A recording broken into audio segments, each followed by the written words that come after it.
Good evening students. आज की इस वीडियो में हम लोग बात करेंगे टाइप्स ऑफ लाइन की। तो जैसा आप लोग जानते हैं कि इंजीनियरिंग ड्राइंग में जितना इम्पोर्टेंट हमारा लेटर राइटिंग होता है उतना ही इम्पोर्टेंट हमारी लाइंस भी होती हैं, क्योंकि इंजीनियरिंग ड्राइंग में बहुत सारी लाइंस का यूज़ करते हैं हम लोग। तो कम से कम 5-6 लाइंस होती हैं इसमें, और हर लाइन का कुछ इम्पोर्टेंस होता है, उसका कुछ डिनोशन होता है, जिस मतलब देख के हम बता सकते हैं कि इस लाइन का क्या मतलब है। ठीक है, तो आज के इस वीडियो में हम लोग बात करेंगे डिफरेंट टाइप्स ऑफ लाइन के बारे में कि कौन कौन सी लाइन होती हैं और किस लाइन का मतलब क्या होता है। लेकिन उससे पहले जैसा कि आपसे बात किया गया था कि हम लोग टाइटल ब्लॉक के बारे में बात करेंगे कि टाइटल ब्लॉक क्या होता है, टाइटल ब्लॉक के डायमेंशंस क्या होते हैं और टाइटल ब्लॉक को बनाने का उद्देश्य क्या है। भाई स्टार्ट करते हैं अपने इस लेक्चर को। तो हम लोग स्टार्ट करते हैं टाइटल ब्लॉक के बारे में। तो टाइटल ब्लॉक में नियरली इसके लेंथ और ब्रेथ का जो डिस्ट्रीब्यूशन और डायमेंशंस हैं वो हर किताब में अलग अलग लगता है। तो बट मैंने जो उठाया है, मैंने 160 और 150 उठाया है, और इसके बारे में बताएंगे कि 160 और ये 50 क्या है। एक्चुअली होता क्या है कि इंजीनियरिंग ड्राइंग में आपको डायमेंशंस दिए रहते हैं क्वेश्चंस में। जैसे आपको कोई भी ड्राइंग बनानी होगी तो उसके डायमेंशंस मिले रहते हैं, बट आपको पता रहना चाहिए कि जो डायमेंशंस दिए हैं उस डायमेंशंस का मतलब क्या होता है। जैसे मान लीजिए हम लिखते हैं 160 mm। ओके, तो इस पार्ट को जो न्यूमेरिक पार्ट होता है इसे हम लोग बोलते हैं मैग्नीट्यूड इसका। ठीक है, और इस पार्ट को बोला जाता है यूनिट, क्योंकि इसी के अकॉर्डिंग हम लोग अपना ड्राइंग बनाते हैं। तो यहाँ पे 160 देने का मतलब ये है, और ये 50 देने का मतलब आपको पता चल रहा होगा कि मैग्नीट्यूड दिया है बट डायमेंशंस का नहीं पता चल रहा है कि डायमेंशंस कौन सी है, मिलीमीटर है, सेंटीमीटर है, डेकेयर है, डेक्सी है, नहीं पता चल रहा है। तो आपको बताना चाहेंगे कि 160 या 150 जो भी दिया जाता है, ओके, उसका मतलब होता है कि ये मिलीमीटर में सब रखा हुआ है। ठीक है, तो ये 160 मिलीमीटर है आपके पास। तो 160 मिलीमीटर मतलब हुआ कि जो मेरे इसकी लेंथ है टाइटल ब्लॉक की वो 160 mm है। अब सबसे दूसरा इम्पोर्टेंट उठता है कि सर हम जो हमारे स्केल में तो सेंटीमीटर में दिया रहता है, तो सेंटीमीटर में दिया रहता है तो उसको आपको मिलीमीटर को सेंटीमीटर में बदलना पड़ेगा। तो मिलीमीटर को सेंटीमीटर में बदलने के लिए वही है, क्या होता है, 1 सेंटीमीटर में 10 मिलीमीटर होते हैं। ओके, तो इस मिलीमीटर को सेंटीमीटर में बदलने के लिए हम लोग इसको 10 से डिवाइड करेंगे, और 10 से जब भी जैसे ही डिवाइड करेंगे कि ये जो वैल्यू आएगी ये 16 सेंटीमीटर आ जाएगी। ओके, तो अब मेरी जो इस टाइटल ब्लॉक की लेंथ हो गई वो 16 सेंटीमीटर हो गई। ठीक है, ऐसे ही इधर बात करेंगे तो इधर 5 सेंटीमीटर हो जाएगा। ये 10-10 mm का है, मतलब ये 1-1 सेंटीमीटर का हो जाएगा। ठीक है, 1 centimetre 1 centimetre 1 centimetre 1 centimetre 1 centimetre. Okay, ये जो लेंथ होती है ये टोटल 50 का है, इधर पूरा ये टोटल 50 है, तो ये 20 है, और इतना ये जो यूनिट है ये 30 है। ठीक है, और इस 30 को भी 3 भाग में बांटा है, एक 15 मतलब 1.5 सेंटीमीटर का, ठीक है, और एक ये 7.5 मतलब 0.75 सेंटीमीटर, और ये 0.75 सेंटीमीटर। ओके, तो इन 30 को भी 3 भाग में उन्होंने डिस्ट्रीब्यूट कर दिया है। ओके, अब हम देखते हैं कि क्या क्या चीज़ रहते हैं इन टाइटल ब्लॉक में, कौन कौन सी जानकारी मिलती है। अब टाइटल ब्लॉक का बनाने का मतलब ये है कि अगर आपने कोई ड्राइंग बनाई और टीचर के पास ड्राइंग शीट है, तो टीचर्स को कैसे पता चलेगा कि ड्राइंग शीट किस बच्चे की है या इसमें किस टाइप की ड्राइंग बनाई गई है। ठीक है, तो उसके लिए हम लोग टाइटल ब्लॉक बनाते हैं, और टाइटल ब्लॉक का मेन इंपॉर्टेंस ये होता है कि आपको आपके ड्राइंग शीट्स को डिफ़र करना है कि आपकी ड्राइंग शीट किस बच्चे की है और कौन सी ड्राइंग किसने ड्राइंग शीट बनाई है, क्योंकि यही ड्राइंग शीट से ही पता चलता है कि ड्राइंग शीट किस स्टूडेंट्स की है। ठीक है, और इसके बारे में भी बहुत सारी जानकारी मिलती है, आगे बताया जाएगा आपको इस ड्राइंग शीट में कौन कौन से टर्म्स यूज़ होते हैं। ठीक है, तो पहले तो इसमें डाला जाता है आपका नेम। अच्छा, दूसरी बात, एक चीज़ याद ध्यान रखनी है, पहले क्लास में बता रहे हैं, पहले क्लास से बताए थे कि ड्राइंग शीट में जो भी चीज़ लिखेंगे वो हमेशा कैपिटल लेटर में ही लिखाएगा। ठीक है, ये इम्पोर्टेंट है क्योंकि बार बार बोला जा रहा है कैपिटल लेटर में ही लिखना है आपको, जो भी ABC आपको नेम जो भी कुछ लिखना। अभी देखते हैं इस ड्राइंग शीट में क्या क्या बनता है। तो ड्राइंग शीट में क्या क्या बनता है, पहले तो आता है मेरा नेम। अब नेम लिखने मतलब आपको अपना नाम लिखना और कैपिटल लेटर में ही लिखना है। तो नेम लिख के अब आपको अपना जो भी आपका नाम रहेगा वो नाम लिखना है। नेक्स्ट आता है आप किस क्लास के हो या किस ब्रांच के हो, ठीक है। तो क्लास कैपिटल में लिख के क्लास का नाम लिखिए। उसके बाद आपका रोल नंबर क्या है, जो भी BTU आपको रोल नंबर देगा वो रोल नंबर डालना है आपको। उसके बाद नेक्स्ट होता है आपका टाइम टेकन। टाइम टेकन ये बताता है कि आपने इस ड्राइंग शीट को, जो भी पर्टिकुलर ड्राइंग शीट है उसको बनाने में कितना समय लगा, ठीक है। नेक्स्ट आता है हमारा स्केल। अब ये स्केल वो स्केल नहीं है जो कि आप लोग के हाथ में है, ये स्केल दूसरा है, ठीक है। इसके बारे में भी बात करते हैं कि स्केल क्या होता है। और स्केल में जब भी आप जो भी ड्राइंग शीट बनाएंगे डिप्लोमा में आपके कोर्स के हिसाब से, वो हमेशा 1:1 ही रखिएगा, ठीक है। इसका मतलब हम समझाएंगे कि 1:1 ही क्यों रखा जाता है, इसको हमेशा 1:1 ही रखना है, ठीक है। नेक्स्ट आता है इधर आपके ऊपर आता है यहाँ पे इंस्टीट्यूट नेम। तो इंस्टीट्यूट नेम ऐसे ना लिख के कि इंस्टीट्यूट नेम लिखे उसके बाद फिर इंस्टीट्यूट का नाम लिख रहा है, नहीं, आपको डायरेक्ट इंस्टीट्यूट का नाम लिखना है।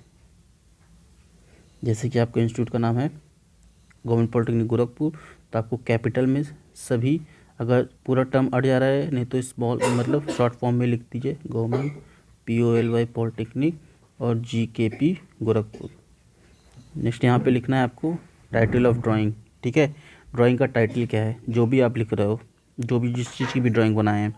जैसे कि मान लीजिए हम लोग इससे पहले लेटर टेक्निक्स पढ़े थे, लेटर्स के बारे में लिखने का, तो वहाँ पे हम लोग ड्राइंग का टाइटल क्या लिखेंगे, कैपिटल में लेटर,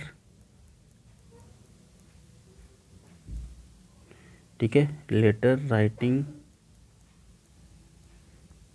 टेक्निक्स, ठीक है। ये हमारा टाइटल ऑफ ड्राइंग हो गया। नेक्स्ट आते हैं हम लोग बात करते हैं कि इन तीनों पार्ट में क्या होता है, इन दोनों पार्ट में क्या होता है, ये पार्ट में क्या होता है, इस पार्ट में क्या होता है, इस पार्ट में क्या होता है। तो इसके बारे में दिखाने से पहले हम उसको थोड़ा साफ़ करते हैं। ये डायमेंशंस आपको पता चल गया कि 15 होता है, 7.5, ये 7.5, ठीक है। अब इसके बारे में उसको साफ़ करके हम बताते हैं कि इसमें क्या क्या होता है।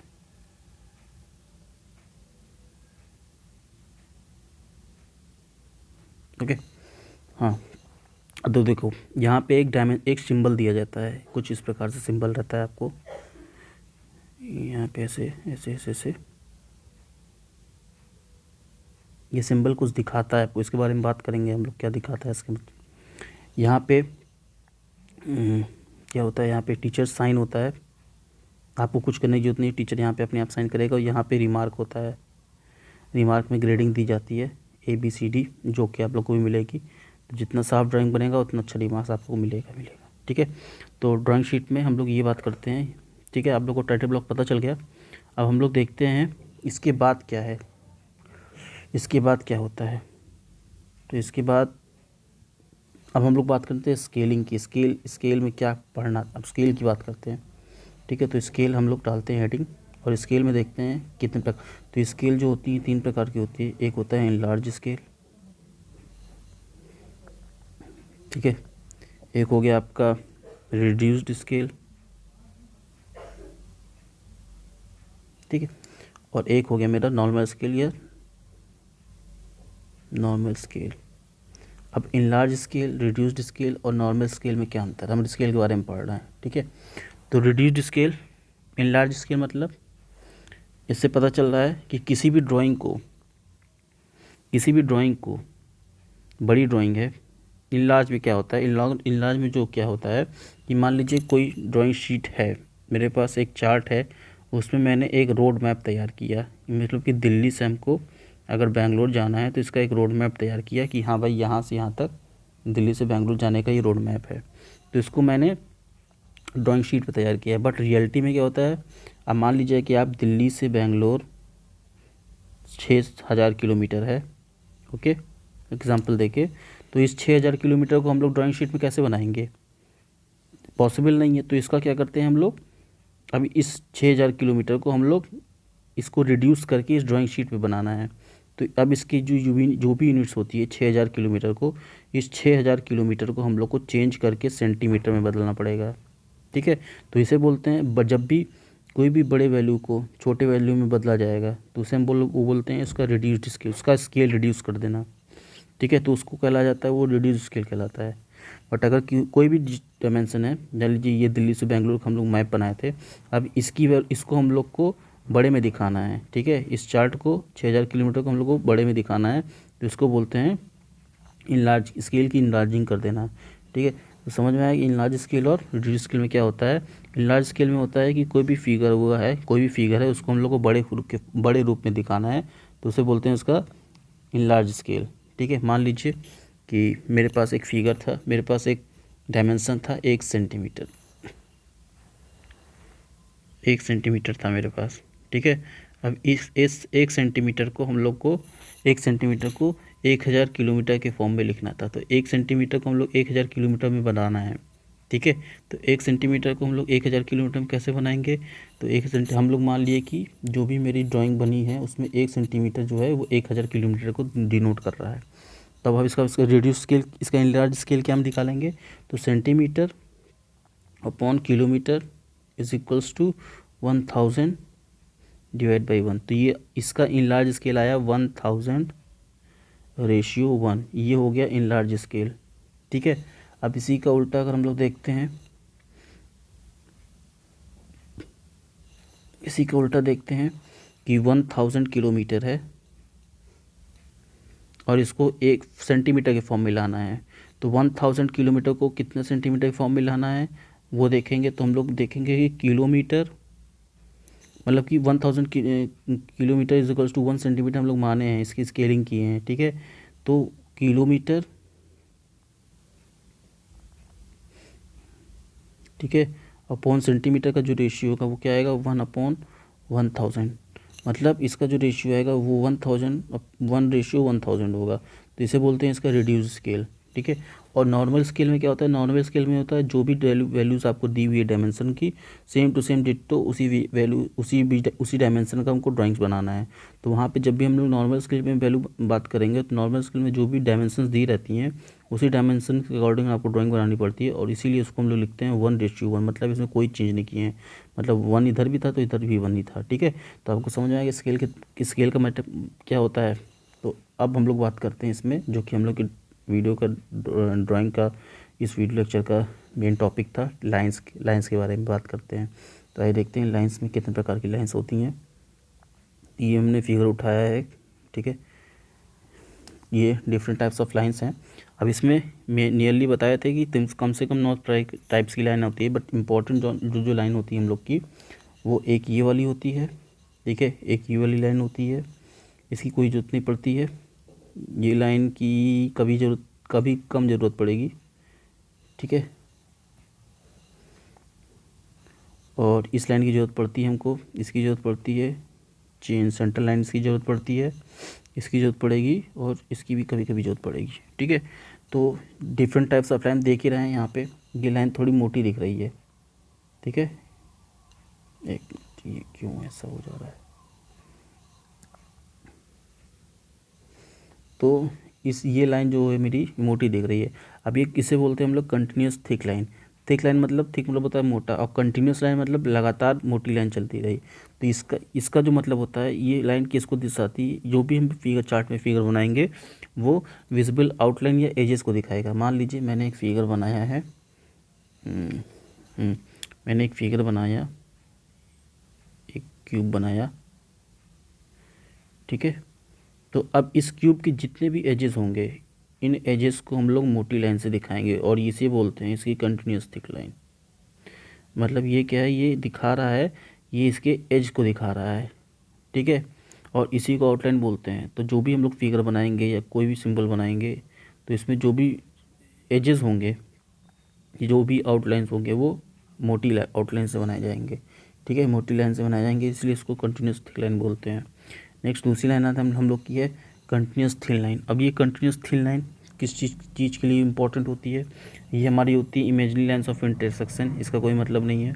डायमेंशन लाइन मतलब, मान लीजिए मैंने एक फिगर बनाया और इस फिगर में हम लोग को डायमेंशन बताना है कि इस फिगर का इसकी लेंथ कितनी है, तो डायमेंशंस इसकी लेंथ दिखानी, तो इसके लिए हम लोग पतली लाइन का यूज़ करेंगे, ठीक है।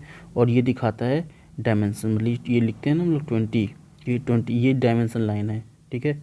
तो जो भी हम लोग को इसकी लेंथ, इसकी ब्रेथ, ये हम लोग की डायमेंशन है। तो डायमेंशन लाइन दिखाने के लिए हम लोग कंटिन्यूस थ्री लाइन की बात करेंगे। प्रोजेक्शन लाइन बात किए थे हम लोग जब भी हम लोग किसी भी फर्स्ट एंगल प्रोजेक्शन पे ये सामने रखा हुआ है, इसका प्रोजेक्शन इस पे पड़ेगा, तो ये जो लाइन इसका प्रोजेक्शन पड़ता है, इस प्रोजेक्शन को दिखाने के लिए हम लोग कॉन्टिन्यूस थ्री लाइन की बात करते हैं। ये जो है लाइन है, ये कंटिन्यूस थ्री लाइन हमको, एक मिनट कलर बदलते हैं।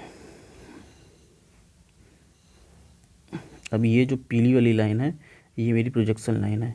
ये प्रोजेक्शन दिखा रहा है हर एजेस से, इसमें इसके हर एज से कुछ ना कुछ प्रोजेक्शन निकलेगा जो कि इस पे पड़ेगा। तो ये जो पीली वाली लाइन है, ये प्रोजेक्शन लाइन है, ठीक है। ऐसे ही हैचिंग लाइन होती है। हैचिंग में क्या होता है, जो हैचिंग मतलब होता है कि इसके पार्ट को हैच करना, मतलब इसको इस प्रकार इस फॉर्म में हैच कर देना, ठीक है।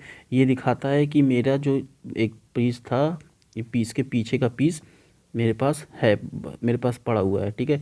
तो हैचिंग लाइन में जब भी हम लोग बात करते हैं, तो हैचिंग लाइन जब भी बात करेंगे तो ये 45 डिग्री पे इंक्लाइन रहती है, और दो हैचिंग लाइन के बीच का डिफरेंस जो होता है वो 1 mm के बीच का होता है, ठीक है। तो हैचिंग लाइन इसको बोलते हैं हम लोग हैचिंग लाइन। तो ये भी कंटिन्यूस थ्री लाइन से बात होती है, ठीक है। उसके बाद सेक्शन इन प्लेस सेक्शन होता है, शॉर्ट सेंटर लाइन, इन सब के बारे में बात करेंगे। तो अभी हम लोग दो लाइन पढ़ चुके हैं, कंटिन्यूस थिक लाइन और कंटिन्यूस थिन लाइन, ठीक है। हम लोग देखते हैं दूसरी लाइन और कौन सी लाइन है। हाँ, ये ब्रेक लाइन है, कंटिन्यूस थिन विद जिगजैग्स। ये जिगजैग लाइन जो तीसरी है, डी प्रकार की लाइन है। ये लाइन दिखाती है आपको कि मान लीजिए कोई मेरा फिगर था, मेरे पास एक क्यूब था, ठीक है, और इस क्यूब को हम लोग बीच से काट दिए। अब ये क्यूब दो भाग में बट गया, तो ये दो भाग में जो बट गया, तो इसका एक भाग ये बन के आएगा,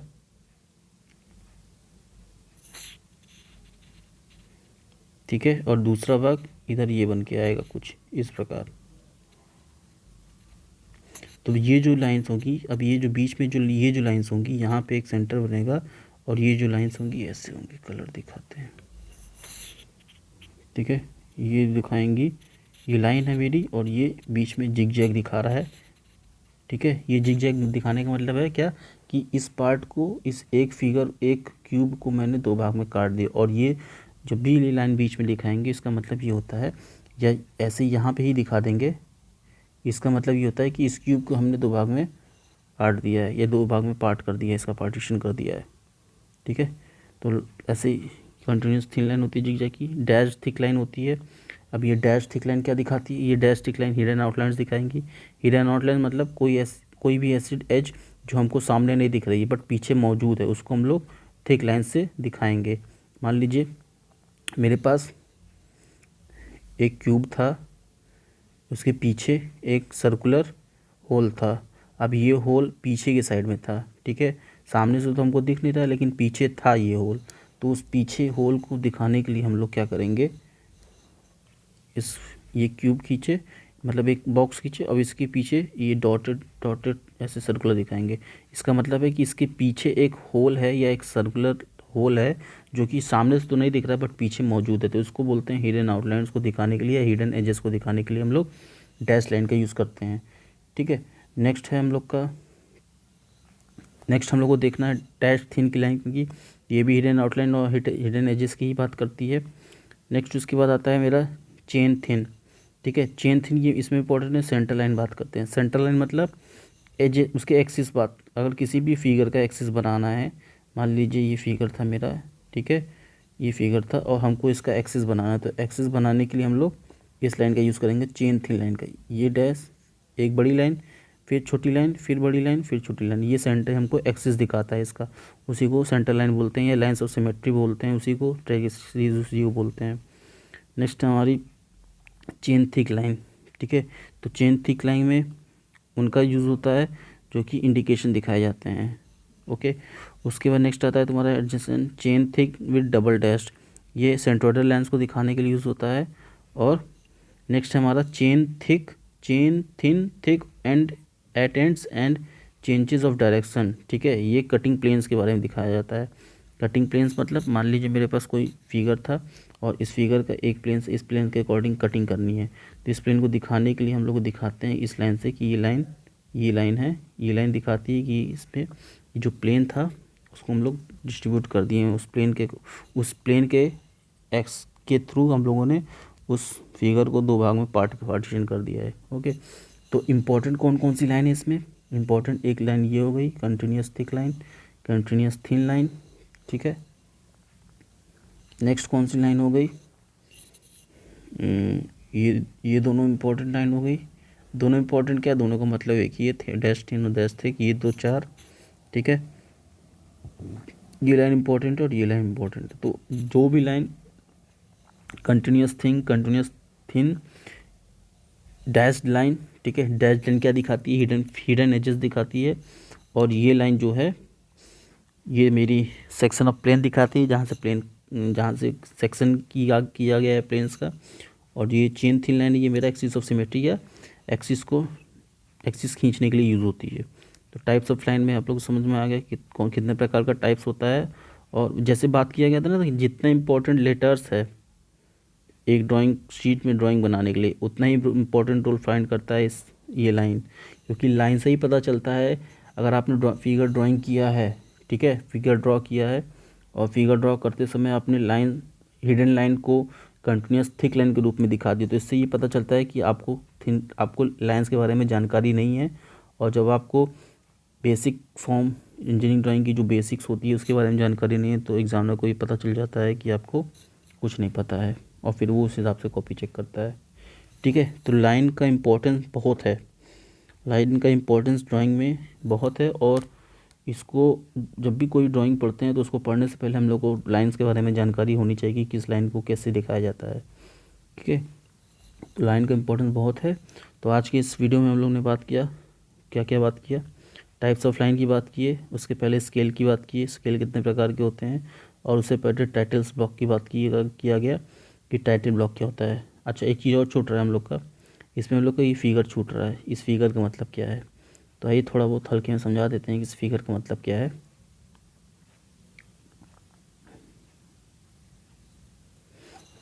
ये फिगर ऐसा कुछ बना था, देखिए ये मेरा सेंटर लाइन है, सेंटर लाइन जो कि बात किए थे, ठीक है। और ये फिगर इसी डायमेंशन का बना था। तो ये फिगर बताता क्या है? ये एंगल ऑफ प्रोजेक्शन बताता है कि जो भी हम लोग शीट बनाए हैं उसमें जो भी ऑब्जेक्ट रखे हैं या जो भी ड्राइंग बनाए या पॉइंट बनाए या लाइन बनाए वो किस एंगल प्रोजेक्शन पे बना है। ये जो दिखा रहा है, जो फिगर दिखा रहा है, ये बता रहा है कि मेरी जो ड्राइंग बनी है वो फर्स्ट एंगल प्रोजेक्शन पे बनी है। और फर्स्ट एंगल प्रोजेक्शन का हम लोग इससे पहले वीडियो में बता चुके हैं कि फर्स्ट एंगल प्रोजेक्शन क्या है। अब इस फिगर को कैसे डिनोट किया गया है, मान लीजिए फर्स्ट एंगल प्रोजेक्शन में बताया गया था कि 4 क्वाड्रेंट होते हैं। फर्स्ट एंगल प्रोजेक्शन में अगर मेरा कोई भी ऑब्जेक्ट यहाँ पे रखा हुआ है, मान लीजिए एक सिलेंडर रखा है यहाँ पे, ऐसे लेटा हुआ सिलेंडर है, ठीक है। तो ये इसकी साइड व्यू होती है, ये इसकी टॉप व्यू होती है, ठीक है, और सामने इसका फ्रंट व्यू होता है। तो जब भी साइड व्यू पड़ेगा तो साइड व्यू में जो भी ऑब्जेक्ट बन के आएगा, ठीक है, इसमें जो भी ऑब्जेक्ट, ये इस प्रकार का होता है, इसमें जो भी ऑब्जेक्ट बनेगा वो इस फॉर्म में बन के आएगा, ओके, जिसका सेंटर एक्सिस होगा। और इसका जो टॉप व्यू बन के आएगा वो नीचे इस वाले में बन के आएगा, और जो कि इस फॉर्म में बन के आएगा, ओके, समझ में आया?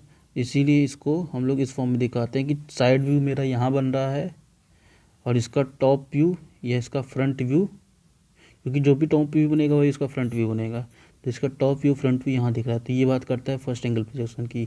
और से थर्ड एंगल प्रोजेक्शन में अगर आ गया अगर थर्ड एंगल प्रोजेक्शन में ये आ गया तो कुछ नहीं होता है। थर्ड एंगल प्रोजेक्शन में बस डायरेक्शन चेंज हो जाती है और कुछ नहीं होता है।